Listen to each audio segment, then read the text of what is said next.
Bienvenidos a su programa Derecho Familiar, que hoy tenemos la presencia de quien fuera presidente del Tribunal Superior de Justicia del Distrito Federal, el doctor Juan Luis González Alcántara y Carrancá, a quien tengo el honor de darle la más cordial bienvenida. Maestro. Muchas gracias, maestro. Es un honor estar nuevamente aquí en su programa. Gracias.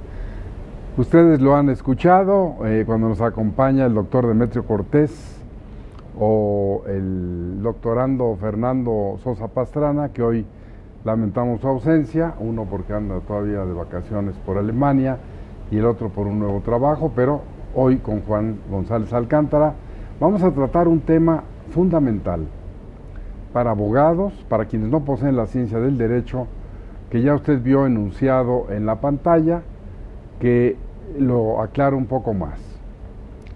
La Suprema Corte de Justicia de la Nación, sobre todo la primera sala, siempre señera y marcando el camino y con la gran preocupación de que la familia o las familias estén protegidas adecuadamente, que no se discrimine, que los mexicanos tengamos conciencia de que hoy, en el siglo XXI, tenemos que hablar de la evolución de la familia y no de la crisis, porque hoy hay tantas familias como actos jurídicos, hechos jurídicos o hechos materiales las originen.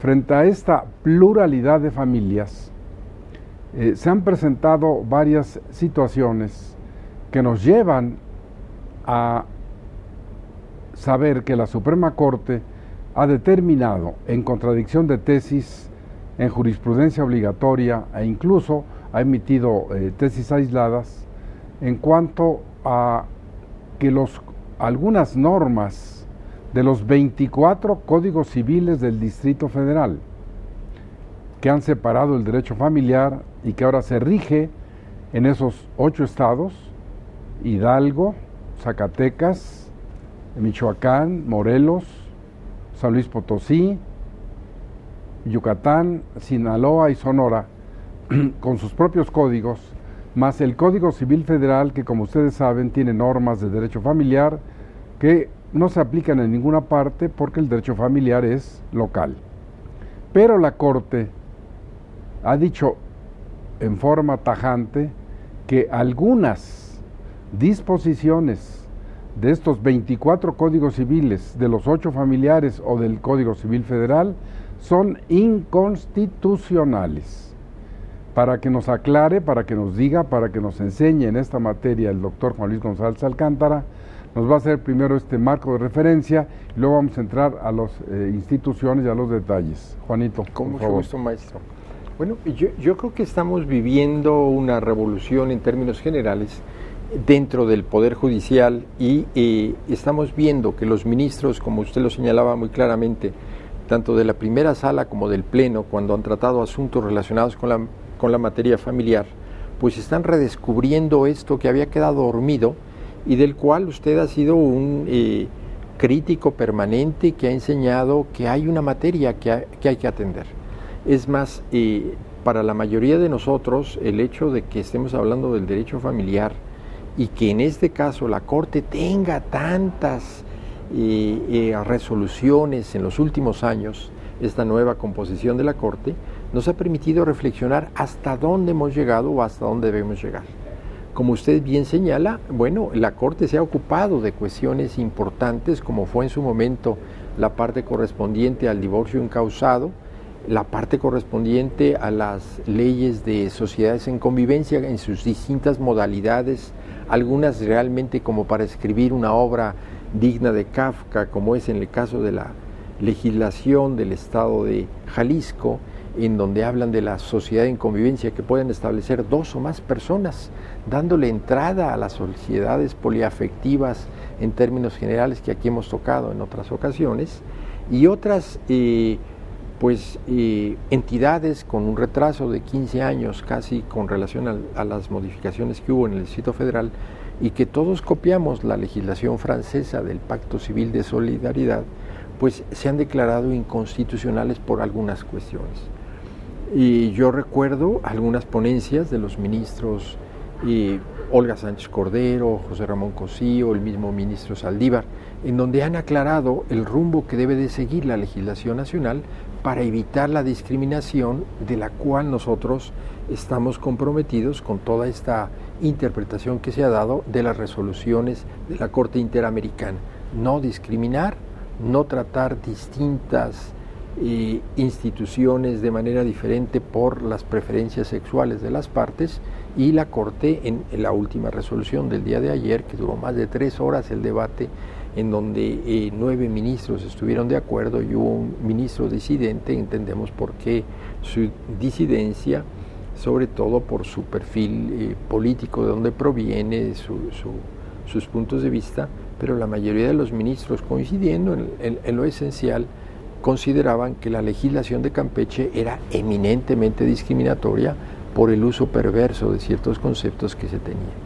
¿Qué es lo que estamos viendo nosotros? Bueno, que la Suprema Corte de Justicia nos está diciendo cómo debemos de legislar y está declarando inconstitucionales algunas normas que discriminan a las familias, a las parejas, a las distintas formas de integración de esas familias por las implicaciones que tiene un reconocimiento u otro reconocimiento. Bueno, eso que dices es importantísimo, e incluso con una vigencia de horas, y que a mí en lo personal me permite colacionar un tema vinculado con la adopción, con la sociedad de convivencia, específicamente esta de Campeche, donde dicen que los que sean miembros de una sociedad de convivencia, dice específicamente allá, no tienen el derecho a adoptar, que esa fue la gran discusión y que se llevó ya varias horas en el Pleno. En esas circunstancias es muy importante comentarles a ustedes algo que también ya hemos antes aclarado. El Código Civil de la República, el Código Civil Federal, en 1932, esto es muy importante para la historia del siglo pasado y de este, autorizó, porque es el año en que se regula en México por primera vez la adopción, autorizó que podían adoptar cónyuges o personas no casadas, que podía ser un hombre o una mujer. Eso desde 1932. Hubo unas discusiones en el pasado, de cuando se señaló lo del divorcio, el matrimonio de personas del mismo sexo en el año 2010, y se discutía por la Corte, inclusive se le dedicó mucho tiempo a decir que el gobierno del Distrito Federal, malamente, porque no había sido ocurrido, había en esa reforma, que fue del año 2010, había señalado que las personas del mismo sexo casadas no tenían derecho a adoptar, lo que obviamente fue una falacia, fue un error de quien en ese momento dirigía la Consejería Jurídica del gobierno del Distrito Federal, porque esa materia nunca se tocó. Es decir, quien tenga la calidad de cónyuge tiene derecho a adoptar. Quien sea una persona soltera tiene derecho a adoptar, si es hombre o es mujer. En un momento dado, en el año 2006, cuando se aprobó la Ley de Sociedades de Convivencia del Distrito Federal, incluso se hizo una referencia al concubinato para ciertos efectos jurídicos. Claro. Mal hecho, porque en el 2006 no se permitía el concubinato de personas del mismo sexo. Claro. Pero cuando en el 2010, además del matrimonio, se permite el concubinato de personas del mismo sexo, volvemos a la hipótesis original. Si eres concubino y tienes una pareja, tienes derecho a heredar. Si estás casado, tienes derecho a heredar. Entonces aquí la norma de que el que puede lo más, puede lo menos, es que estas leyes de sociedad de convivencia, había algún argumento de que son efímeras, pero en realidad el derecho a adoptar, que viene totalmente desde 1932 y que se fundamenta más en la reforma del año 2011, entre los 15 artículos que se modificaron, el primero, que ahora nos hemos ocupado principalmente de discriminación de derecho humano fundamental por inclinación sexual o preferencia sexual. Pero ese mismo artículo dice que también no se puede discriminar por etnia, por condición social, por religión. Diferentes hipótesis que seguramente en su momento van a irrumpir nuevamente en la vida jurídica, en la vida social, en la vida familiar, y la Corte tendrá que poner ese correctivo. Por lo pronto, el doctor Juan Luis González Alcántara nos ha señalado ya este marco de referencia. Voy a ir a un corte y vamos a regresar con ustedes para ver específicamente qué es lo que es inconstitucional de estos códigos, ya lo dijo el doctor González, en cuanto al matrimonio de personas del mismo sexo. Vamos a dejar muy claro que las legislaturas locales, por el mandato de la Suprema Corte, van a tener que modificar sus leyes. Claro. Y lo mismo va a ocurrir con el aspecto específico del divorcio encausado. Voy a un corte breve y regresamos con ustedes en un momento.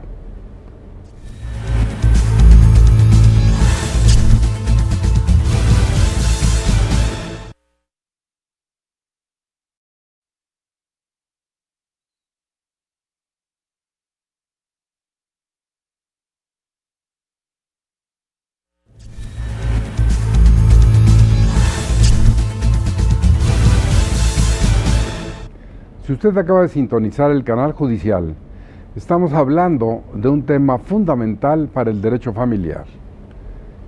Cómo la Suprema Corte ha resuelto en forma obligatoria que los códigos civiles y familiares vigentes en el país, que tengan normas que discriminen a las personas que por su mismo sexo no las quieran casar en esas entidades, son violatorios de la Constitución.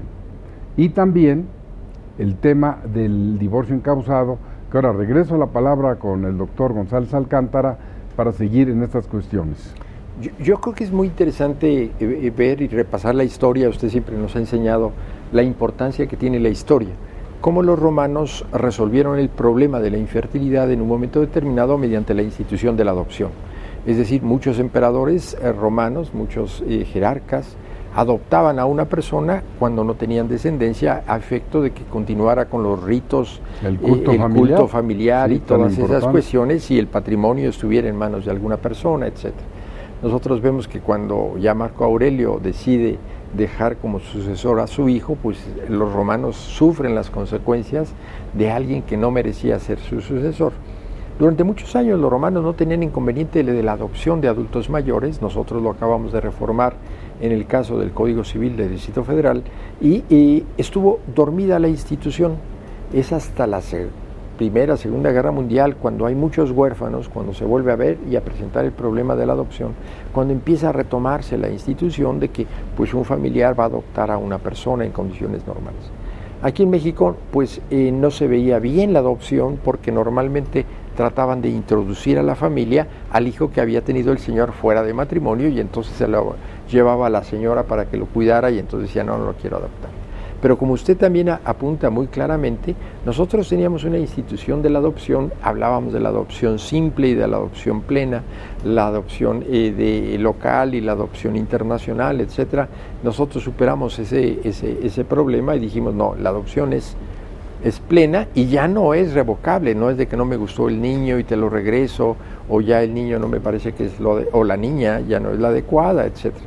Nosotros vemos cómo va cambiando la situación. Hemos tenido casos, es evolución. El presidente Fox, pues ante la imposibilidad de procrear, él directamente adopta una serie de hijos con una serie de problemas también después cuando viene el divorcio de su esposa y que después pues trata de asemejar a su familia, a esas familias reintegradas o ensambladas como de las que hemos hablado criticando el concepto, pues vemos que la presencia de la adopción estaba.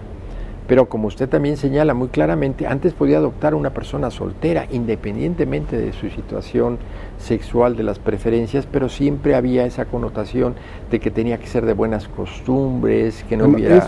Eso, Juanito, es muy importante y hay que dejarlo con mucha claridad. No hay que confundir este supuesto jurídico que adopte un hombre, una mujer, una pareja, homosexuales, lesbianas, heterosexuales, divorciados. Eso no hay que confundir con algo fundamental. Usted quiere adoptar, sea cual fuere esta hipótesis, debe satisfacer los requisitos legales de la adopción. Claro. Que eso sería la muy diferencia importante de edades. que lo menciones, porque parece ser que fuera automático. Ustedes viven en sociedad de convivencia, vaya y adopte. No, un momento. No, la puerta dice, se necesitan estos requisitos. Requisitos como el ser solvente económicamente, tener una diferencia de edades que fue reduciéndose. En una primera etapa nosotros vemos la legislación como establecía 25 años para poder adoptar de diferencia. Las legislaciones de algunos países establecían que no se hubiera tenido hijos. Bueno, acuérdate que en principio, pues claro, es una anticuaya, pero hay que señalarlo porque se fue mejorando, como tú dices. En 1932 era 40 años. A partir de diferencia. Para poder adoptar. Pues sí. Y ahora, bueno, estamos aquí en 25, ¿no?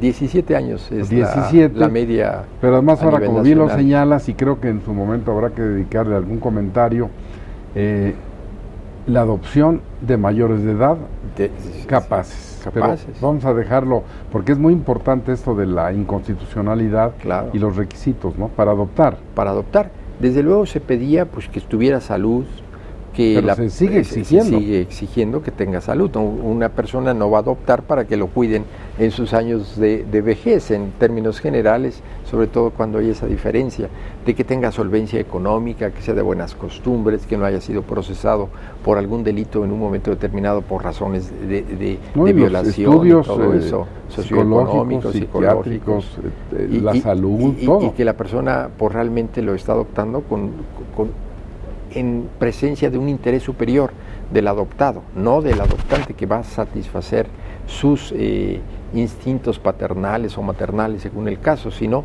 que es en beneficio del menor, que casi siempre se da la adopción de menor. Ahora, aquí creo que vale la pena traer a colación para las personas un comentario muy atinado del señor presidente de la Suprema Corte, el ministro Luis María Aguilar Morales, que obviamente la expreso así, yo estoy de acuerdo con ella, vamos a escuchar la opinión de Juanito, y ustedes allá en su hogar, porque con un gran humanismo, él declaró hace unos días, unas horas, que es preferible que esos niños que finalmente puedan darse en adopción, que están en las calles, que están en situación grave, etcétera, sería preferible que tuvieran un hogar, que tuvieran características o vivir en otras circunstancias que estar como están. Claro.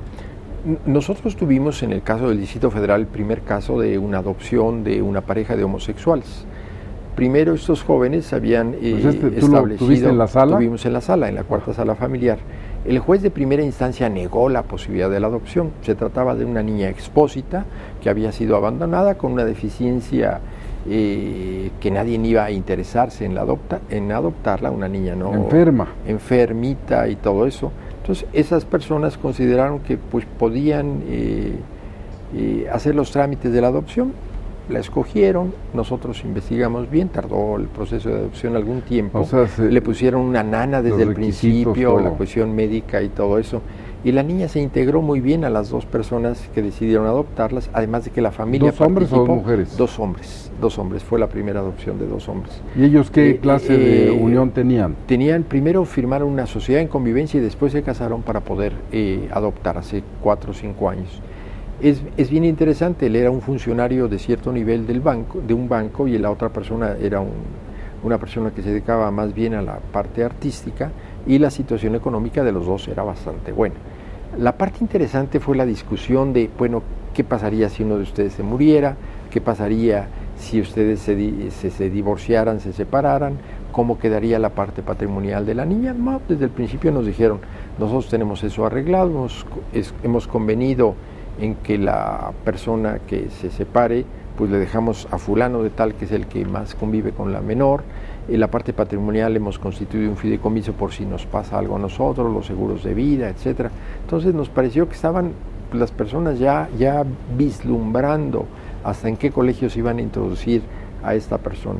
Y como usted señala, hay muchos niños que desgraciadamente la situación, basta caminar por Reforma para verlos pidiendo limosna, siendo explotados, etcétera, en donde no han recibido una educación, no han recibido una atención, no han sido acogidos realmente por los padres. Por eso el señalamiento del ministro presidente de que debemos de estar abiertos a esa posibilidad. Esa situación de homosexualidad o de lesbianismo no se contagia ni se transmite.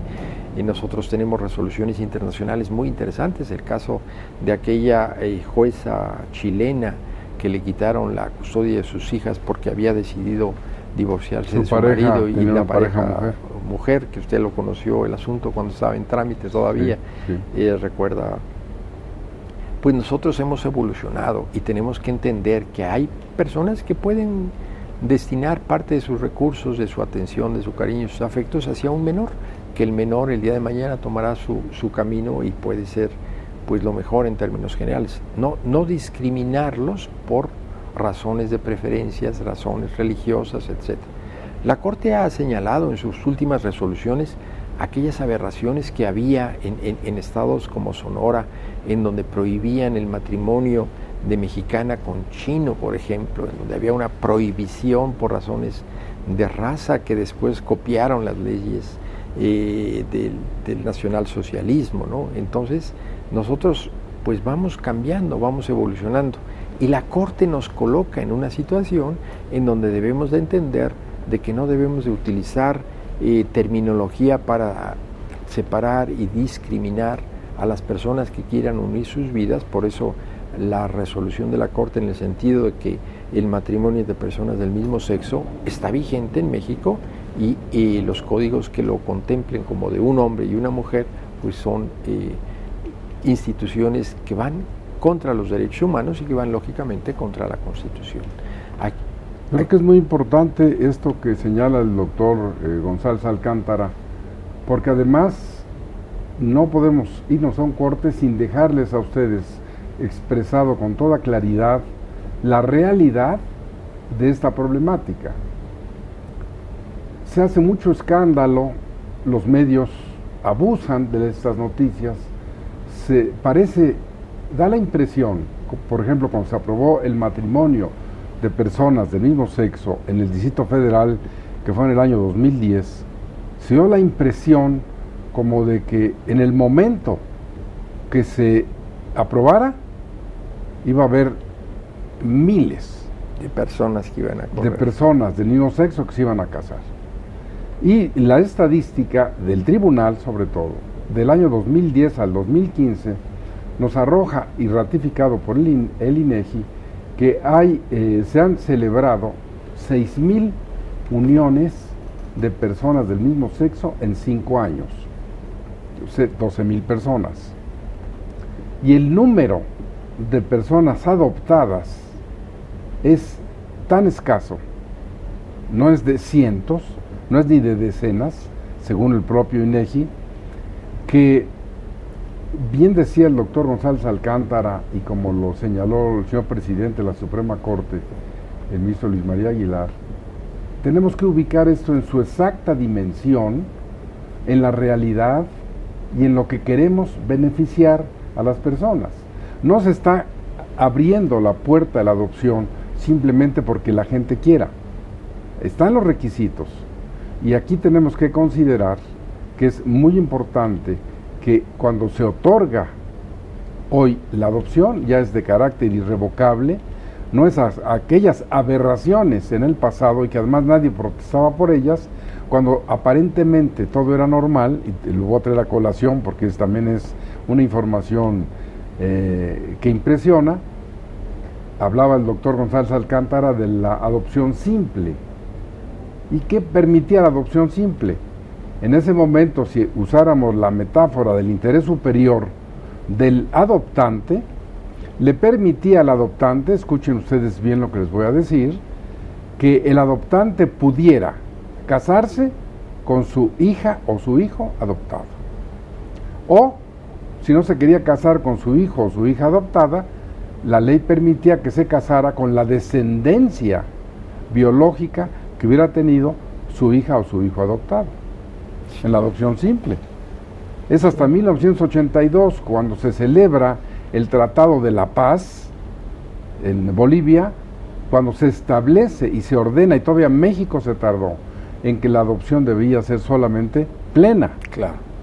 Que sea irrevocable, que sea impedimento para que te cases con la hija adoptada. Parentesco y todo. Y entonces estamos en una materia al día que hay que estar buscando, encontrar las soluciones y no cerrarse.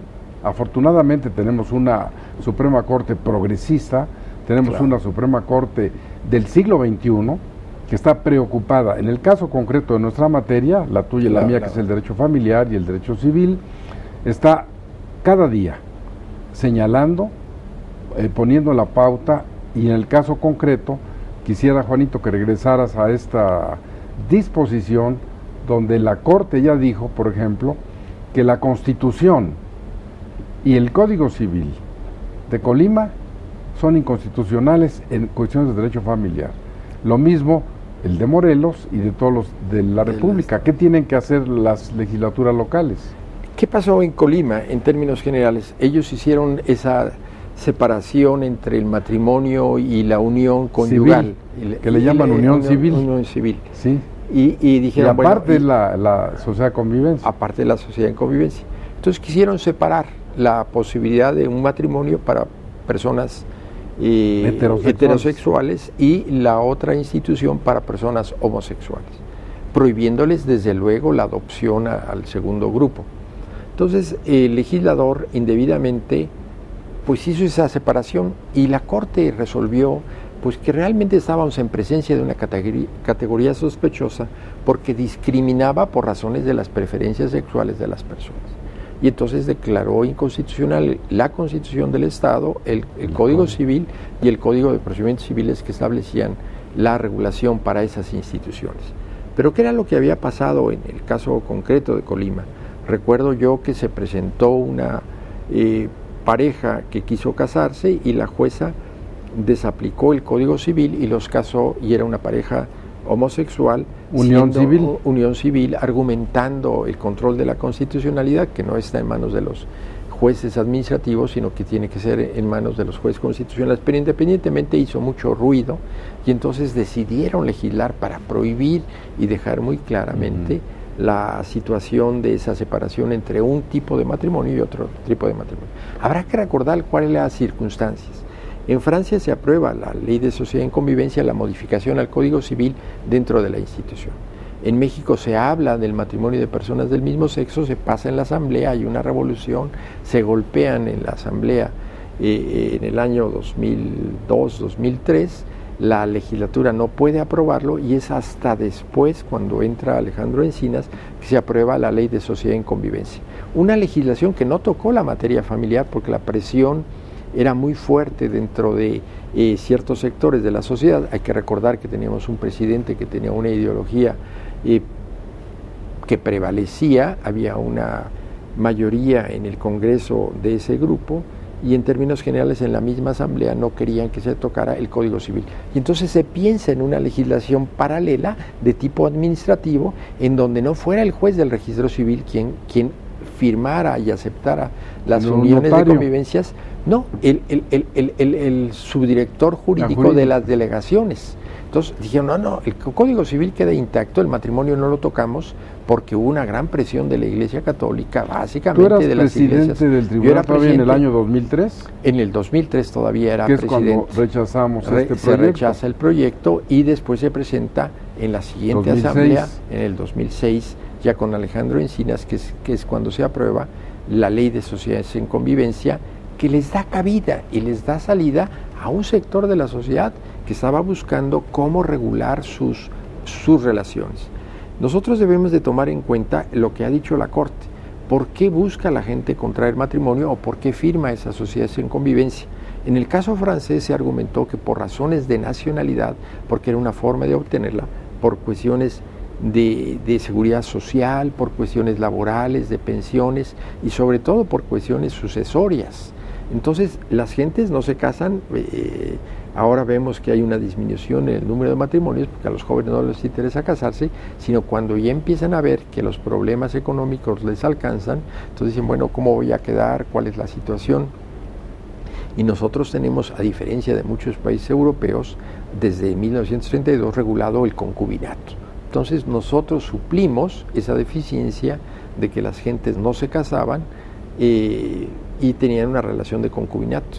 Y hay que entender por qué la gente no se casaba, porque era muy caro, la gente no cumplía con esos requisitos y el amor nace de momento, y entonces la gente se iba a vivir juntos, se robaban a la novia o la novia se robaba al novio y se establecía una relación de hecho que dejaba afuera la parte patrimonial y con una serie de consecuencias. Entonces nosotros sí resolvimos en el caso del Distrito Federal a través de la Ley de Sociedades de Convivencia, que fue el primer paso que se dio para modificar el Código Civil y permitir el matrimonio de personas del mismo sexo, con esa diferencia de el señalamiento en la legislación de que es la unión de dos personas y no se metieron a decir si del mismo sexo o distinto sexo, y fue la situación que sirvió para encauzar una serie de acciones de inconstitucionalidad por parte de la Procuraduría siguiendo el lineamiento del gobierno federal, y pues la Corte dijo no, es perfectamente válido y hay que reconocer una realidad social y hay que darle cauce a todo eso para resolver los problemas de un sector de la sociedad. Bueno, es muy interesante lo que tú reseñas, que a lo que solamente hay que agregar en esta referencia al derecho familiar francés, en que la sociedad tan cerrada, ellos han seguido un camino que ahora estamos tomando en México, porque ese primera regulación de los pactos 99, de solidaridad, claro, fue por cuestiones jurisprudenciales, porque el Código Civil lo tienen casi como intocable, porque inclusive su método de reformas del Código Napoleón tiene un sistema muy interesante, porque cada artículo que de 1804 a la fecha se ha modificado, cuando señala, por ejemplo, el artículo 1, en la parte final del código tiene guión 1, 2, 3, 20, tiene 20 fechas de las modificaciones que se han hecho a la letra original para no perder el código, que es tan importante, el primer código civil del mundo. Claro. Entonces, el Pacto de Solidaridad nace por resolución de la Suprema Corte, y que además, como bien lo dices tú, cuestiones económicas, Francia en eso es un caso muy interesante, por ejemplo el concubinato, porque Francia admite el concubinato de las personas casadas. No es como el nuestro. Sí, claro. Que el requisito es que sean solteros o no haya impedimentos para casarse. Pero allá sí se permite que el cónyuge pueda tener una concubina. Claro. Que aquí le tendríamos que dar la calificación de amasia. Sí, recogiendo la parte de la figura romana. ¿Se acuerda que había el matrimonio con manu? Así es. Y sin manu. Y además permitían la existencia de concubinas. Nosotros tenemos ejemplos en la Iglesia Católica, el caso de San Agustín, que San Agustín, cuando la madre le impide casarse, porque considera a la mujer con la que está viviendo, con la que procrea a su hijo, pues era su concubina, y estamos hablando de un padre de la iglesia que después rectifica y se muere el hijo, etcétera, y se ordena sacerdote, pero en una primera etapa pues se aceptaba que hubiera varias concubinas de las personas, y yo creo que de ahí deriva la institución que los franceses aceptan de que el señor pues no se lleva bien con su señora, pero tiene a su pareja de... Bueno, pero además es una realidad. Claro. Que afortunadamente, aun cuando ha sido solo una tesis aislada, nuevamente la primera sala resolvió hace un tiempo no muy lejano que en esa circunstancia, si el señor casado tiene un hijo con una persona que viene a ser su amacia y la misma necesita alimentos, tiene derecho a reclamarlos a pesar de que él esté casado. Voy a ir a un corte y regresamos con ustedes en un momento para esta tercera parte, donde vamos a hacer un resumen de todas estas cuestiones que hemos mencionado. Vamos a hacer algunas sugerencias con el doctor González Alcántara. Regresamos en un momento con ustedes.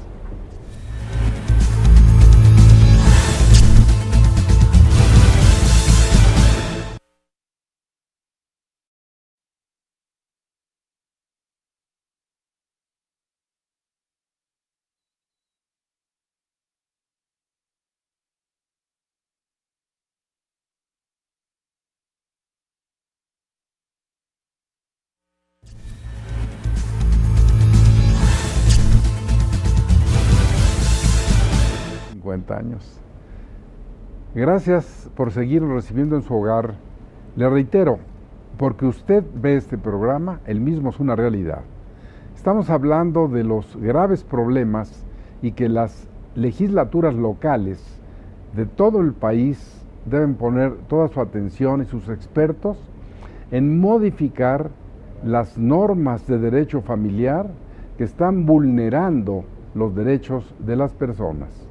En este caso, en esta última parte, le pediría yo al doctor González Alcántara que nos haga recomendaciones, una síntesis de todo lo que ha señalado para que quede una constancia de esta gran preocupación que nosotros como estudiosos del derecho familiar tenemos para buscar los instrumentos jurídicos más adecuados para proteger a todas las familias, sea cual fuere su origen, su estatus y su situación actual.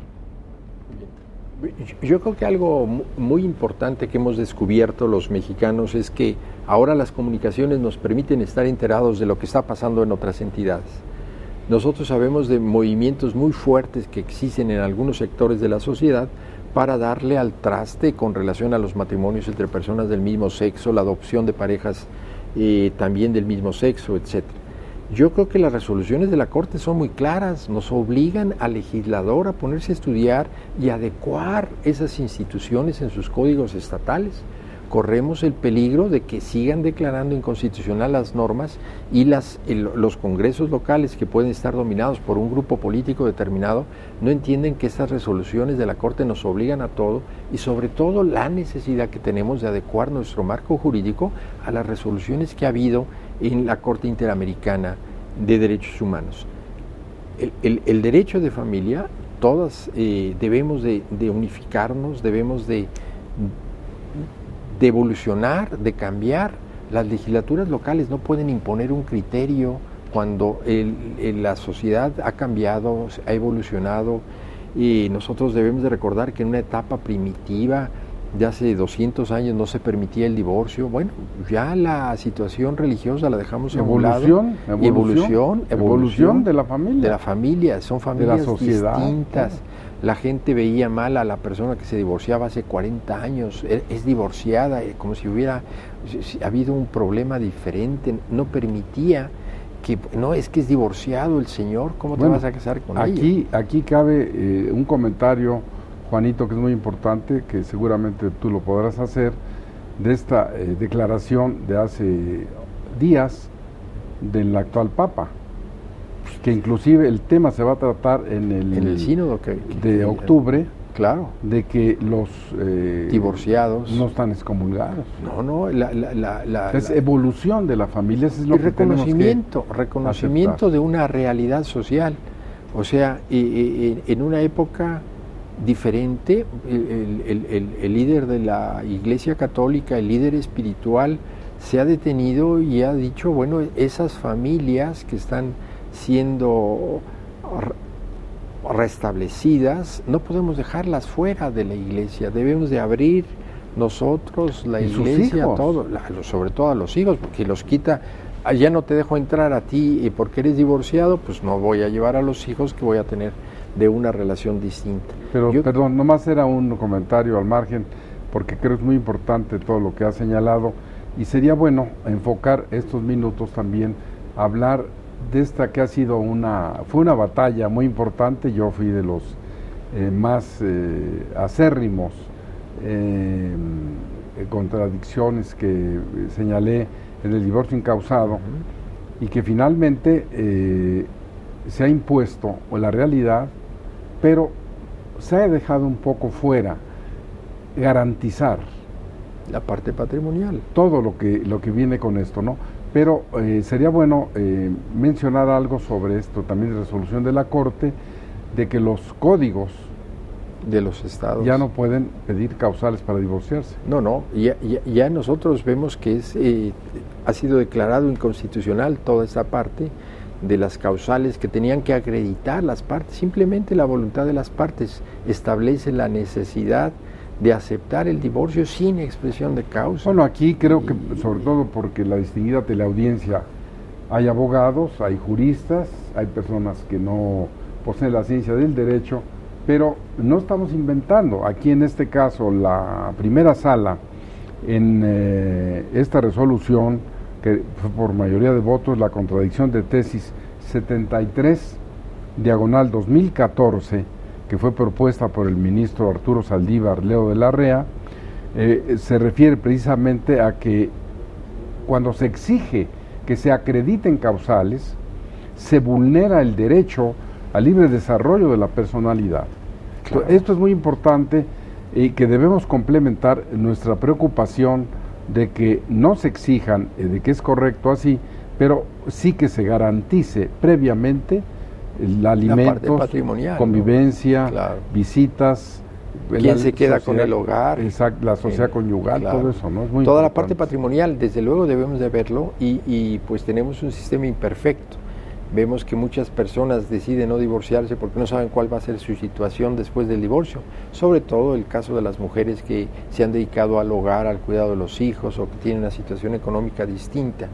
Sabemos y debemos de modificar la legislación para obligar a las autoridades hacendarias a proporcionar toda la información de la parte patrimonial de las personas.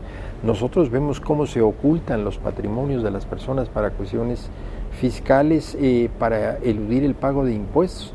Bueno, sí, pero aquí están no solamente escatimando el pago de los impuestos al fisco federal, están escatimando la parte patrimonial que les corresponde a las personas que se divorcian, a los mismos hijos.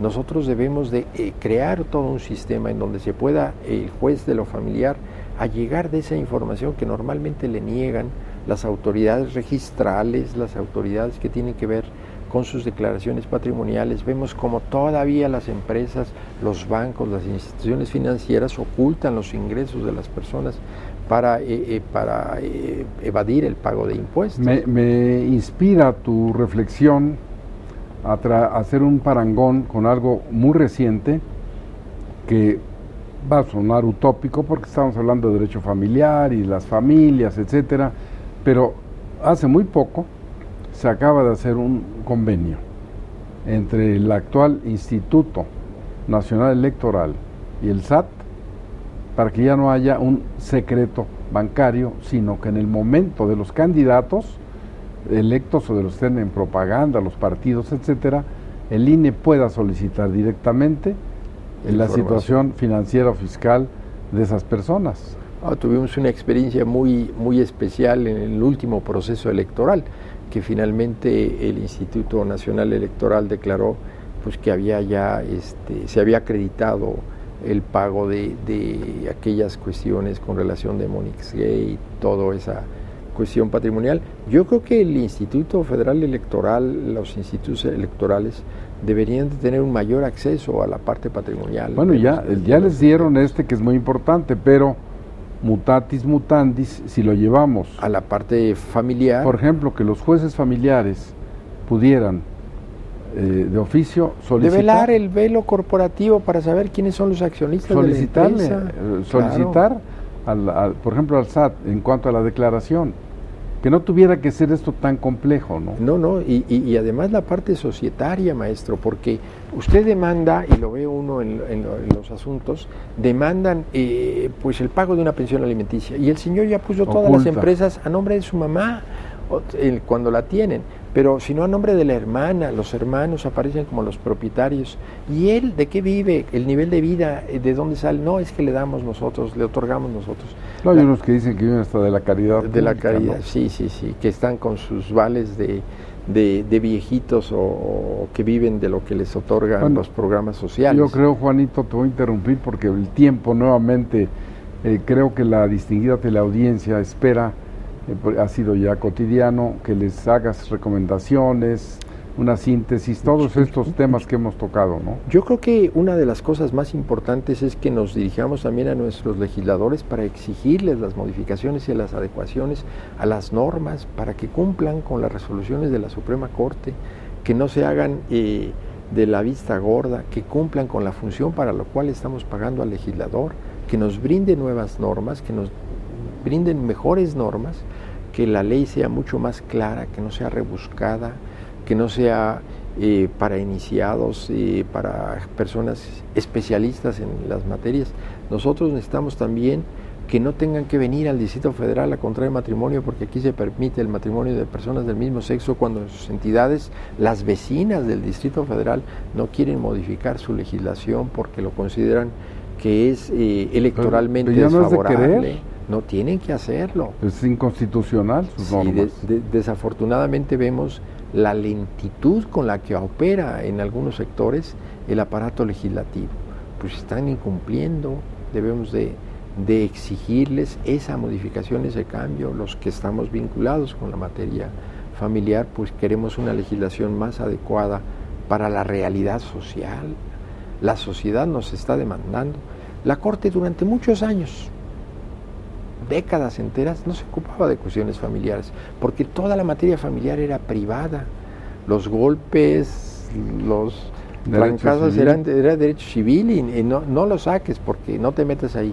No, el Estado ya asumió el control y el rol que debe de perseguirse de imponer esas normas. Por eso son de orden público todas las disposiciones en materia familiar. Ahora, desde el punto de vista de que esto no lo podemos también soslayar ni dejar que pase, y sobre todo porque es nuestra ciudad, estamos siendo como farol de la calle.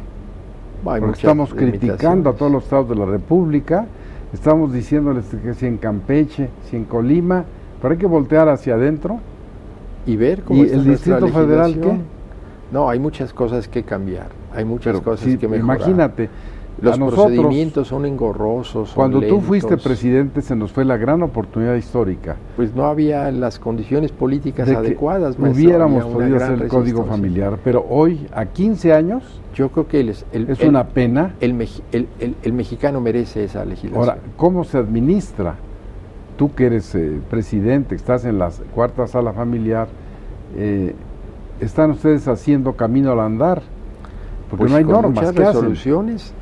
Dejamos de aplicar las normas que consideramos que son inconvencionales y resolvemos asuntos. Le pongo un ejemplo. Un muchacho considera que se le está discriminando por razones de el uso de su apellido. Él es hijo de una persona de origen judío y el juez de primera instancia dice no te cambia el nombre, ya la materia del nombre ya está en el registro civil, pero decía el juez, no, es un capricho. Dice, no, si el señor quiere cambiarse el nombre, quiere utilizar el apellido de su madre únicamente, si el señor no recibió el apoyo material de su padre, pues no lo victimices recordándole todos los días quién es su progenitor, que fue un mal progenitor. ¿Por qué debemos de establecer que siempre deberá de tener el nombre de quien pues solamente aportó el material genético, pero no es padre de hecho? Y a veces hay hasta dudas. Sí, puede haber dudas, pero en términos generales debemos de dejar de aplicar ciertas normas. Le puedo asegurar que en el caso nosotros de los magistrados de la cuarta sala familiar, pues tratamos de explorar nuevas situaciones y a veces nos equivocamos. No A ver, somos Juanito, yo te perfectos. voy a hacer una oferta Sí, maestro. que ojalá aquí frente a la teleaudiencia la puedas aceptar. Que hagamos un programa Sí, doctor. sobre este tema. Se dice y se soslaya. El padre que le dice al hijo, quítate mi apellido. El hijo que dice, yo ya no quiero usar este apellido. Y la ley no tiene una norma. No, pero el derecho al nombre que tiene el ser humano, el individuo... Bueno, sí, nada más que la ley ordena. Y si vamos en este caso, si la persona quisiera, simplemente porque, pues él tenga sus razones, pero diga, yo ya no quiero este apellido, ese es un tema para tratarse, para ver la Corte en qué se ha pronunciado. Yo recuerdo un caso que puede fue polémico, doctor, y usted lo recordará, de una candidata al gobierno del Estado de México que había modificado su nombre porque el padre la había repudiado porque había habido una situación de carácter... Sí, la senadora Polensky. Jacob Polensky. Bueno. Se justificó. Nosotros supimos de ese asunto pues por razones de que la prensa se ocupó, que de repente no era la persona que decía que era. Yo creo que ella, en uso de sus facultades, por una situación, quiso borrar con ese entorno. Ya casi aquí me urgen, me van a casi cortar la cámara, sí, pero doctor. Eso está, como lo estás planteando, legislado.